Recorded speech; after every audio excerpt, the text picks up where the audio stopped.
Alors, évitez ça. Nous, c'est le piège, nous les chrétiens. Lorsqu'on devient un peu important dans la société, on veut qu'on nous donne maintenant des places de choix. Pourquoi vous voyez que les musulmans, quand ils rentrent dans leur mosquée, il n'y a pas de chaises?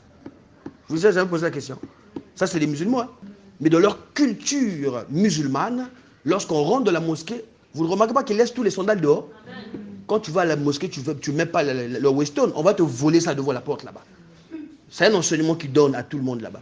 À la mosquée, on ne va pas avec les Weston, avec la dernière chaussure. Tu dois laisser ça dehors. Et personne ne va te surveiller ça. Chacun, quand il sort là, il cherche ses sandales. Oui, pour moi, ouais, on a volé. Bah, c'est pas grave. Il pense à moi de rien. Alléluia. C'est comme ça que ça se passe.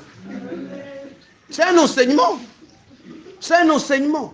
Que tu sois grand commerçant, que tu sois Nyangadou, que tu sois, je ne sais pas, la famille Mamadou Diop, vous êtes riche, vous êtes milliardaire. Tous, on va s'asseoir sur les nattes. On est là, on se regarde. Et même que, là où ça me fait un peu rire, mais c'est un enseignement aussi, tu es derrière l'autre, il fait ses nzégas comme ça, toi tu es là derrière là. Pour te dire que tu n'es rien. Amen. Est-ce que tu peux acclamer le Seigneur? Acclame le Seigneur. Acclame le Seigneur. Alléluia. Évitez ça. Nous, c'est le piège, nous les chrétiens. Suivez-moi, s'il vous plaît. On veut qu'on nous donne maintenant des places de choix. On veut qu'on nous chante des louanges. On nous chante. Et faites très attention. Faites très attention. J'ai vu une vidéo du président de l'Inde. Il était venu quelque part, on l'avait invité, il était là comme officiel et on avait mis, l'estrade était là-bas et il fallait que les gens s'écartent et que lui soit au milieu. On a mis une chaise bien dorée, tout ça. Quand il vient, il prend la chaise, il demande le protocole. On lève la chaise là, on enlève la chaise, il s'assoit. Il dit, oh, mais vous êtes loin de moi comme ça, pourquoi? Venez-vous tous ici. Et les villageois et tout le monde sont venus près de lui, tout ça. La vidéo, elle a fait le buzz. C'est une marque d'humilité. Alléluia. Un vrai chef, un vrai leader, c'est celui-là qui est humble.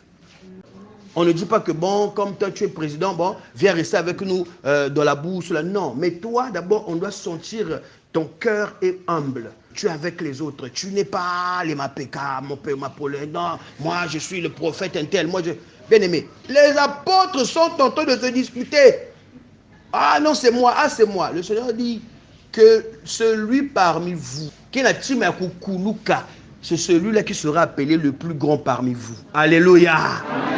Donc quand tu as une culture biblique, bien aimé, tu peux avoir un gros salaire, tu peux rouler dans les belles voitures, tu peux dormir dans un château. Mais quand tu es parmi les bien-aimés, tu n'es rien, tu es un enfant de Dieu, point barre. Nous avons souvent dans la chrétienté, on aime, mettons, adorer les gens.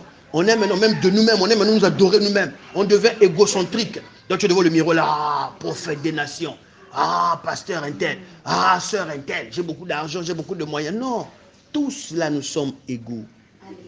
Avant de venir, pendant que j'étais en train de préparer mon message, le Seigneur m'a dit, il va parler aux enfants. Dieu nous rappelle des choses. Moi, une vidéo du docteur Atoms m'a fait un peu rire pendant qu'il était en train de son émission que j'aime, la Teach. Teach, là, il est en train d'enseigner. Et pendant qu'il enseignait là, une toux l'a pris en direct. Il a dit, il voulait encore parler. Après, il dit, ah, mais bien aimé, on n'a pas coupé la partie, là, c'est passé. Il a dit, vous voyez, Dieu est en train de me rappeler que je ne suis qu'un être humain.